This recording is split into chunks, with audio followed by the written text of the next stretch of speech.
ముందుగా ఒకటి empty bowl కానీ ప్లేట్ కానీ తీసుకోవాలి. అందులో మీకు ఇష్టం వచ్చినట్టు మీకు నచ్చినట్టు ప్యాలాలు వేసుకోవాలి. దీంట్లో స్పెషల్ మెజర్మెంట్ అనేది ఏం లేదు. ఇట్లా మీరు ఎవరెవరు తింటారో నాకు కమెంట్ రాయండి. చిన్నప్పుడు మీరు ఎప్పుడైతే తిన్నారో అది కూడా కమెంట్ రాయండి.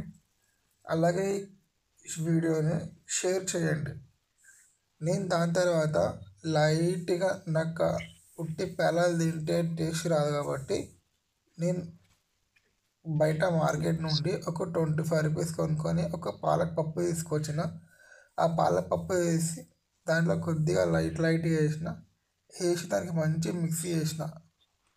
మిక్సీ వేసి ఇక స్టార్ట్ కానిచ్చిన. నిజం అంటున్నా, ఏమన్నా కాంబినేషన్ బై, ఏమన్నా టేస్ట్ అబ్బా, ఇది హెల్తీయా కాదో నాకు తెలియదు, but one of the best taste. నేను చిన్నప్పటి నుంచి ఇట్లనే తింటా, ఇప్పటికీ అలవాటు పోలేదు. ఇప్పుడు నా ఏజ్ 25, బట్ ఇప్పటికీ నా అలవాటు పోలేదు. ఎప్పుడైనా ఆకలి అయినప్పుడు స్నాక్ టైప్లో తింటా.